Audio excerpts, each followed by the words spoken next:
the simple majority. Never did that before. We never have tried to do it without bipartisan support, without a consolidated support. Democrats and Republicans. It was really what the Senate's about. 60 vote threshold. That 60 vote threshold is going to say this. Can't we consider the $20 trillion of debt? Nobody's talking about debt. I got 10 grandchildren. It's criminal what we're going to do to them.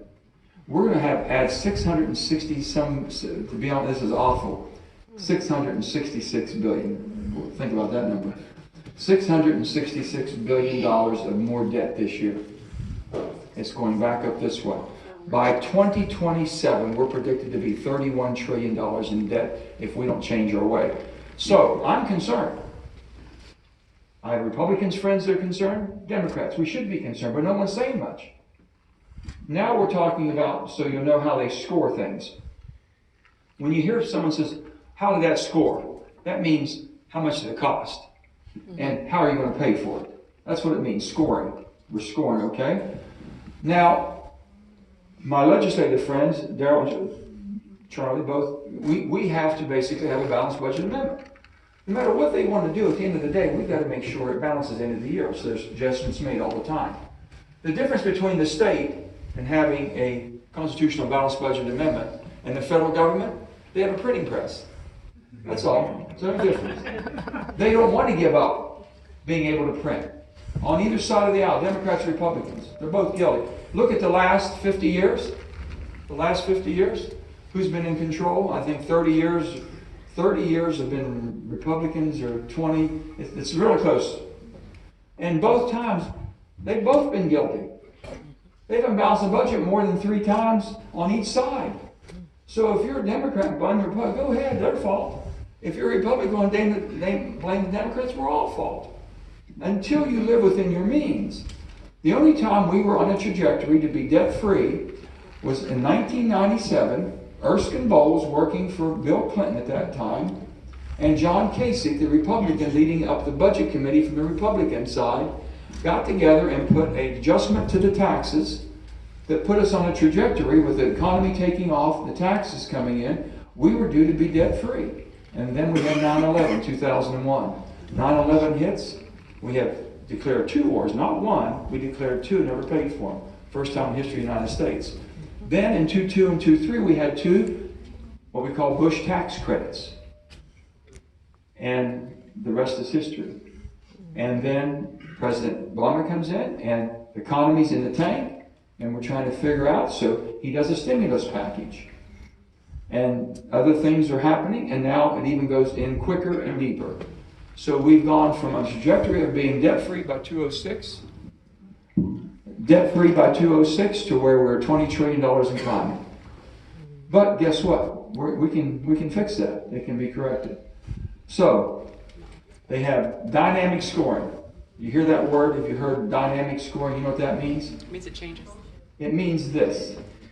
In a nutshell, I'll put it in terms, in layman's terms.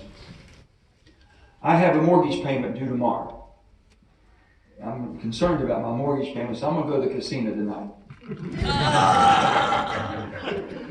That's dynamic scoring. Does that make sense? What it says is, I think if you cut this and make me pay less, I'm definitely going to do a heck of a lot more on this side, and you're going to end up a lot more at the end. Well, it makes sense. I got economists that'll swear to it. They'll put their whole credentials on that, and it will happen. We proved, Darrell and Charlie, we both proved when what we did and how we all worked together as Democrats and Republicans, we put our budgets together. When we did workers' comp and redid it, privatized it, because we weren't taking care of the workers. We just weren't servicing workers. So we privatized it. Our economy in West Virginia took off in 2005 so quick we couldn't catch it. And every time they'd come to me, as governor, every Tuesday sit down with me and tell me where we are. And I had to go to the legislature because I'm the one setting the budget revenues, and they were getting mad because they thought I was sandbagging and holding money back. I wasn't doing that because the figures I was given is that we would be really good, but we wouldn't be that great. So I asked the guys at the end of the first year, I says, how do we outperform? What happened? They said we couldn't build in confidence. We didn't know how to factor in confidence. That is dynamic scoring. You will jump off the bench, you'll jump out of bed, you'll jump off the couch and do something. If you've got money, you'll invest more. You're not afraid to take a risk if you have believed the government's going in the right direction. But Sam Brownback just did it in Kansas. It fell through the floor. And the 2 Bush tax credits we had fell through the floor. We can't take that risk today. So I've said this. Static scoring says if you have 1% of corporate tax, it produces X amount of dollars. That's static. We know what that does. So if you remove 1%, you're going to lose it. If you increase it 1%, you're going to gain. Dynamic scoring says, well, yeah, if you reduce it 1%, you might lose it first, but you'll gain 2% back. Now, we have all of our social services, everything that we build, our defense of our country, everything that we do, Social Security, Medicare, is based off of static scoring. We need to have money to pay for it. And that's what we're trying to do. So how do you balance this out? I think that we can find a way forward. The way this tax proposal has come out, the way I've seen it, you never have to worry about the 1/10 of 1%ers in the country or the 1%ers in the country. Trust me, it always works out pretty well for them. It just happens. I don't know how, but it always happens. Now, with that being said, let me tell you where I'm at. I said this. A person that gets a paycheck and you have your federal and state taxes deducted, and I'll use a figure. You have $500 a week, and at the end of the week, you get a paycheck. Federal, FICA, and you have your FICA, and you have your state, everything deducted, and you have $340 out of the $500, so $160. That's the person that gets that type of a paycheck, that gets their money that way, is the ones I've got to make sure of are getting an increase, can keep a little bit more. Now you can call that middle class, that could be down in the $30,000, $40,000 range, could be up in the $200,000. If they receive their money through a paycheck with deductions, I'm going to do everything I can to make sure that they have a little more at the end of the day. Everybody else that makes money does not usually receive their paychecks the way you and I do. Theirs is going to be given through draws and pass-throughs and capital gains and so many different ways they can offset. So you wonder how a person has this much money, pays this rate, and your percentage is maybe here. That's what we're trying to close that gap. That's called pass-throughs and capital gains. That's where we're having some challenges because they're really working the halls of Congress pretty hard. But if we can get this right, I'm working, as a Democrat, I'm working as hard as I can with the President and this administration, trying to find a pathway forward that we put our country before our politics. And I will continue to do that. But if I don't think it's right, I can't. If I can't come home and explain it, I'm not going to vote for it. And no one can pressure me to do that. So, I'm still hopeful. I don't like the way the budget came out. It assumed that budget that was voted on this budget, the way it was written, assumes that there could be $500 billion of cuts in Medicare, $1 trillion of cut in Medicaid. You're talking about the most vulnerable at our ages, older, and those people in the most vulnerability. Now, the backlash you're getting in America that I can feel and see is that people are saying, we got too many people that are taking and not enough giving. That makes people mad, especially the middle class, especially the people working, especially you see your taxes. Hey, 500, 140. Somebody took 140, what do you do with it? You got it. How come this person's not working? They're as healthy as I am. This. I hear it all the time. I hear everything. How do you find that balance? Well, you have to have the social nets. The social net basically is to get you back in the game. I think the moral obligation we have is those who can't get back in the game, do we have enough compassion to take care of? I think that's who we are as America. Now, sometimes some people scam the system, okay? And I think there was enough people fighting back right now that's saying, wait a minute. And you saw the vote that came out. It was more of a revolt. It was a protest. They just don't think we're running this country the way we should run it. We're not holding people accountable and responsible. I've said this, that if it was up to me, and you might not agree with me at all, I've got people say, I think there should be what we call a MAT tax, a MAT tax. Now, what would be a MAT tax? It'd be a minimum American tax. Everybody should pay $100. I'm just saying, if I make a lot more money, I should pay a lot more, okay? But if I make a little bit, I should at least pay something to say, thank you, America. Thank you to my military. Thank you to the healthcare system. Thank you for giving me this opportunity in this great country. And I think people resent, there's so many people that they said, well, wait a minute, we're all in this together. Let's fight together. Let's do something together. That's not popular. You can't say to people, oh, I'm afraid I'll lose the vote. Well, we've got to be facing the facts of what we're dealing with. We're going to talk about opiates today. We're going to talk about the real challenges we have. I just got done talking to probably your children and grandchildren. And I've told them, I said, listen, there's not another country that thinks they can take us on militarily. There won't be another country that can defeat, in our generation, there will be another country that can take on the military of the United States of America. China's coming on strong. China's trying to be a world power, and China probably will be a world power. They're coming on strong, investing a lot, doing a lot of things. China's economy is $11 trillion a year. Ours is at $20 trillion. So I tell your children, no one's going to take your economy. It's the strongest in the world. I said, but they don't think they have to fight you. They're going to wait for you to give it to them. They think that you'll be drug infested and not smart enough, and you won't educate yourself well enough. You won't sacrifice enough to be the best you can. They think that your generation is going to hand it over to them. And I said, I don't think you know the American generation. There's never been a generation let us down. We might fall down, we might stumble a little bit, but we're always back up in the game because the rest of the world counts on us. We're the only people in the world that can fix our problems. Not another country can fix it because their mindset. They don't think they can do anything they want to. I tell the kids every day, I said, and I'll tell all of you, if you were born in America, you hit the jackpot. You hit the jackpot. I get kids looking at me and say, well, I don't have any money. What am I going to hit the jackpot? You hit the jackpot, that's like a lottery. You're rich. I said, you hit the jackpot. I said, because you can be as rich as you want to be. You can be anything you want to be. You can do anything that you can imagine or dream. There's no other place in the world that this happens. You hit the jackpot. How are you going to spend it? You going to throw it away? You going to blow it all? You going to invest it? You going to make yourself better to enjoy it? What are you going to do with it? Are you going to share it? And it makes them start thinking, because we really have. For some reason, we just want to fight each other rather than seeing all the blessings we have and try to do a little bit better. So I'm trying to find that pathway, and it's hard. I go to work in a hostile working environment. You'll say, oh my God, you're a U.S. Senator and you're in a hostile working environment? Let me tell you my environment. I go every day to work. I have a D by my name being a Democrat, and my dear friends have an R by their name being a Republican. We have some differences. We disagree. But I guarantee you we can agree more than we can disagree when it comes down to challenging America or challenging our state. But I'm expected, and they're expected, to make phone calls every day raising money for the respected party, if you're a Democrat or Republican. And then that money is going to be used against whoever's on the other side. So if I'm a Republican raising money or I'm a Democrat raising money, anything I call, make a phone call for, is supposed to be used against whoever's running on the other side. Doesn't matter, it could be the best guy in the world. Could be the best lady in the world, best legislator in the world. But that's what's expected.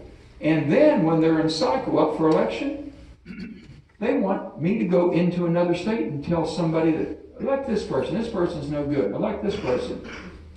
That's on the weekend. Then on Monday, they want me to go back to Washington and say, oh, John, buddy, can you help me on this piece of legislation? Oh, sure I can. You just come out of my state and try to beat me last night. You just gave $5,000 against me. Oh, I'll help you. Yeah, we'll help you. So when I first got there, I told Harry Reid, I said, Harry, I'm making one phone call against the sitting colleague. I'm not going to go out and campaign against the sitting colleague. I said, where I come from, West Virginia, you try to get your fellow worker fired every day that you go to work with them, they're going to wait for you in the parking lot sooner or later. And I said, that's how we would handle it. I'm not going to do that. So I'm probably the most centrist. I'm the one in the middle. They always come up. If it makes sense and it gives me input, they bring a piece of legislation, and I said, no, that's not going to work for West Virginia. Can you help tweak this a little bit? Can you change this word here that might help us? Then maybe I can support it and endorse it. It makes it bipartisan. They don't look at me as an enemy. They don't look at me as someone trying to take their job away from them. If somebody wants to send me somebody different from Kansas, Texas, California, Connecticut, that's fine. I want to work with whoever they send me. Whoever the president is, he or she, I'm going to work with him. I'm going to find a way to work with him. You sent me there to be the best voice I can be for the concerns we have as West Virginians. But if I start out calling people names and fighting with everybody, I can't get anybody that's going to listen to the needs that you might have. You can send anybody. You don't need to send me, send anybody. Because if you want someone just to toe the line, then send somebody that says, I'm not going to work with anybody that's not on my side. My side is, I hope, the American side, and our side is our West Virginia side. And the fun we have with politics is the fun we have with politics. That's what it should be. And the differences we have should not be insurmountable. So, that health care. Only thing I'm sitting with the President Trump, about 4 or 5 weeks. He invited, there's 3 Democrats and 5 Republicans. And we were sitting there, and he says, now Joe, he says, I could have got you on the, repealing the health care. If I'd have put the push on, I could have got you. And I said, Mr. President, with all due respects, absolutely not. I said, because I think we can fix it. Why don't you become the Mr. Fix-It president? You didn't get elected in a traditional way. Very unorthodox, very non-traditional is how you got elected to represent this country. People want things fixed.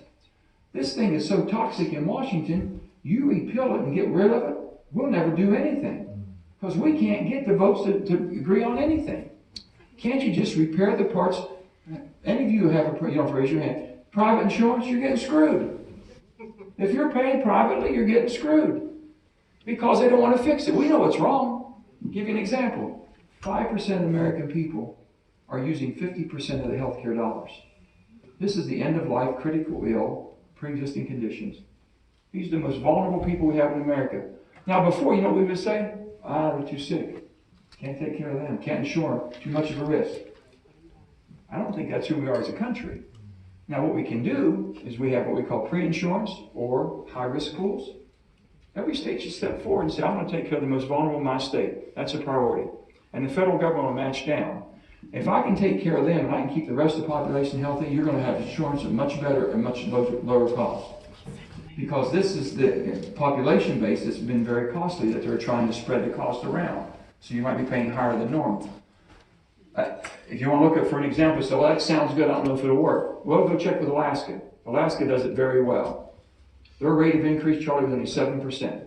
Only a 7% increase. Most of the increase has been 20, 30%. Now, they have another one as far as the expansion.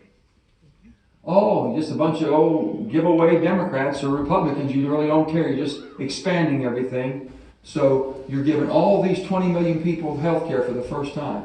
Well, yes, it's the greatest wealth that you could ever be transferred is the health card. Now, I said, that's fine. So you're saying I shouldn't do anything. Let me tell you how we use health care in America before we try to do something. Now, this is not a perfect piece of this legislation called Affordable Care, or if you want to call it Obamacare. It needs to be repaired. It cannot survive the way it is. But we can fix it. So I said this, I said, you know what, when I was governor, what we did? Every hospital in every part of this state would come to me as governor. At the end of the year, it was clockwork. They beat up on Charlie, Darrell, and every other legislator. They beat them all up and said, oh, you got to get money from the governor. He's got to help us. We can't make it. They called it DISH, disproportionate share. Every hospital had to give free care. Everybody that didn't have insurance would walk into the emergency room because they knew you couldn't throw them out. They couldn't find a doctor to see them, but they knew you couldn't throw them out. So it might be for just very nominal things or very serious. That's the only delivery system they had. And it was very, very costly. They'd say, Governor, I gave away $12 million last year. You got to give me money. You can't keep my stores open. That's the health care we had. If you were working for somebody that didn't have insurance or you couldn't afford it, you know what you do? You got hurt on the weekend or at night at home, you limp into work and claim workers' comp. It's the only thing you had. You had no other alternative. We were using health care at the most highest price you could possibly use it. We spent more money than any country on earth and ranked 37th in wellness. How can you be the richest nation, spend more money than any other country on earth, and only be 37th in how well your people are doing? This is what we were dealing with. So that's what you want to go back to? Now, we gave 20 million people health care. 170,000 West Virginians got a free health care card. Guess what? Didn't give them one word of instructions how to use it. You can buy a box of Cracker Jacks, open the box up and get the prize inside, and it'll tell you how to use it. We didn't do anything. And now we're all saying, oh, too expensive, let's repeal it, get rid of it, throw them off. Don't you think maybe we could teach him? So, you want to know what works? They said, well, that sounds good, I don't think it'll work. Go check Indiana. Indiana did an expansion. They did a Medicaid expansion. And the Medicaid expansion, they did it by managing it. You just can't go and get what you want and go where you want and go to the emergency room. You have to have a doctor. You have to have a gatekeeper. That doctor's going to teach you how you're going to live a better lifestyle. They're going to check your BMI. They're going to do your vitals on you. And they're going to be able to say, this is what you're having. This is what we need to do. This is how you're going to change your life. And this is what you can get and what you can't get. They've been able to control that.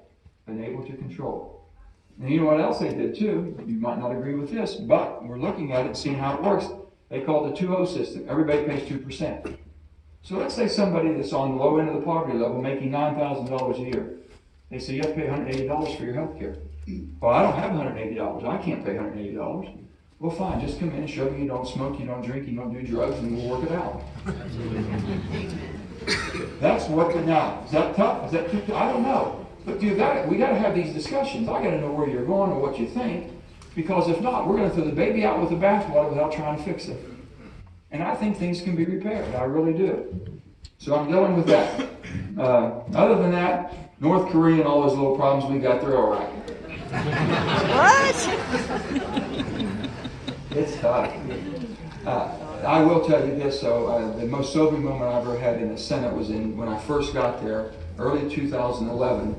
And I'm on armed services. I'm trying to learn everything I possibly can about where the trouble spots of the world, because I was a governor up until then. I was more worried about how I'm going to be competing with Ohio, Pennsylvania, Kentucky, Virginia, and Maryland, more so than I was on the others, because that wasn't in my wheelhouse, if you will.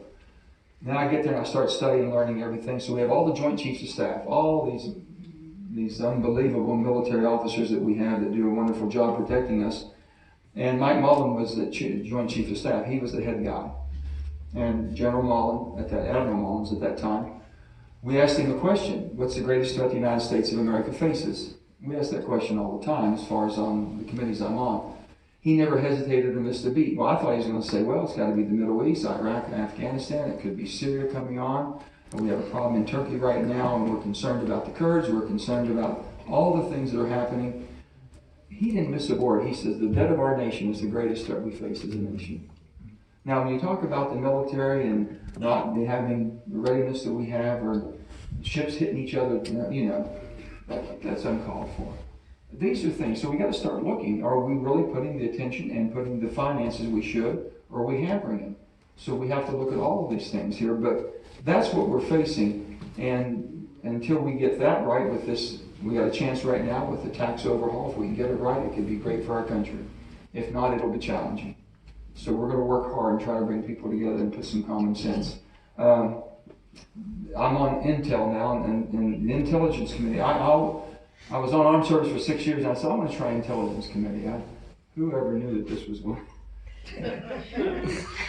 It's been something. Now, this committee here is a committee that you don't hear much about, and as a citizen of this great country, very few people get into the committee room. Sometimes my staff doesn't get into it. But on top of that, there's 15 of us on this committee. I can't even discuss with 85 of my senator colleagues what I learned in this committee. Isn't that awful? And it's not so much that we don't want it to be transparent, want you to know the challenges and what we're working on and what we're doing in the world. We have too many assets, lives are available. We know things because there are people who are helping us around the world. And it doesn't take, process of elimination doesn't take too much deduction to figure out who said what. And pretty soon that person's gone and then you're back to square one. So it's basically protecting lives around the world to keep us safe. And only thing I would say, we have the greatest intelligence agencies in the world. You always hear CIA, FBI, NSA, and all that, but we have 17. You could not live in this great country of ours, the United States of America, since 9/11, it was 16 years, right? Almost 16 years, well, 16 years now, that you couldn't live in this country and not have a major attack if it wasn't for the intelligence that we have and the people doing their jobs every day. Unbelievable. I've said MI6 is good, French are good, the Israelis are great, but no one's as good as us. The United States of America is the best. And I have watched it, and I've been around, and they'll take me sometimes. So we have a meeting going, we're going to take you to show you something. I don't know where in the world we're going. I don't know where I've been. I know what I've seen, and I can't even believe what I've seen. It's just unbelievable. It's just unbelievable what we have and the assets. And I just wish all of our public officials would know the sacrifices people are making for us every day. I've watched them up close and personal. I've been in Afghanistan, I've been in Iraq, I've been all over the world in some of these places. And to see the dedication that a person is willing to lay their life down for you and I, it's unbelievable. And every veteran in this room, thank you. Every person with an officer, every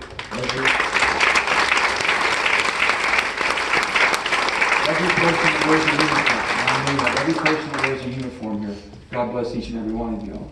If it wasn't for you all, we wouldn't be having the greatest country. We're still a land of laws and rules, and the rule of law means everything to us. But the respect we have for the people and first responders and our officers is something to be admired. With that, substance abuse, anything I can tell you about that.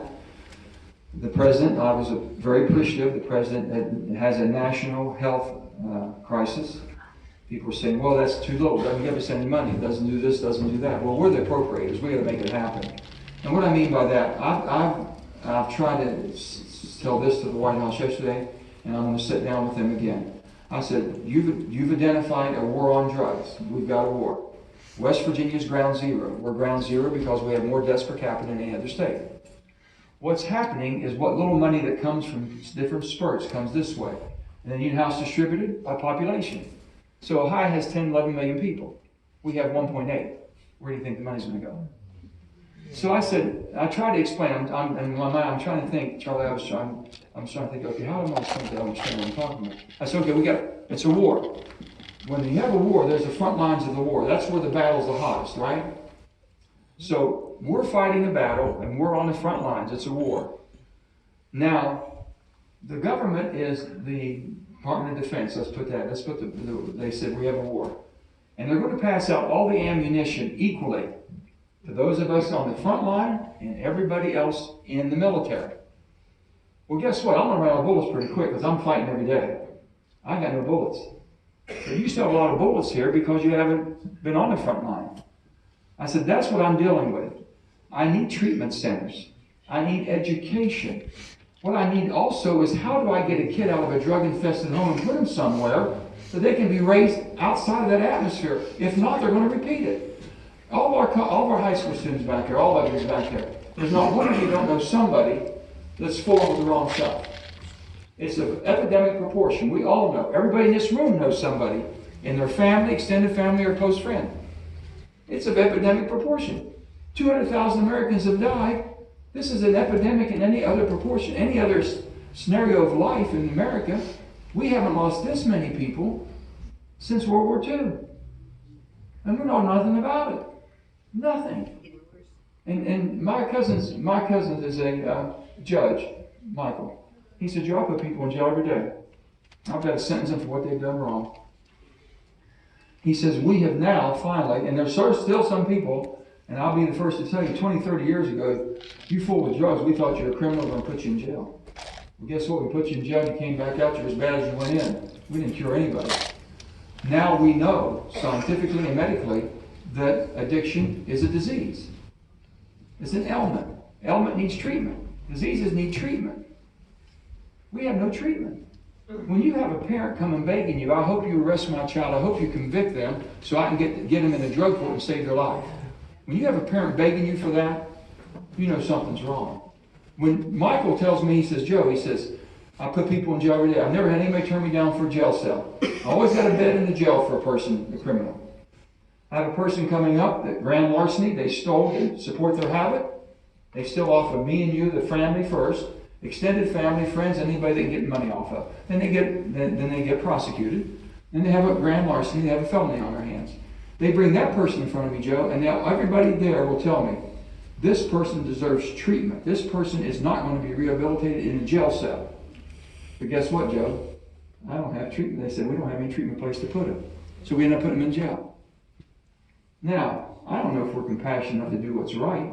We're always afraid of losing somebody's vote because you think you're weak on crime. But I can tell you this, if we don't change our ways, God help us, because we're going to lose a generation, and this will be the last generation, those of us sitting here, that will live in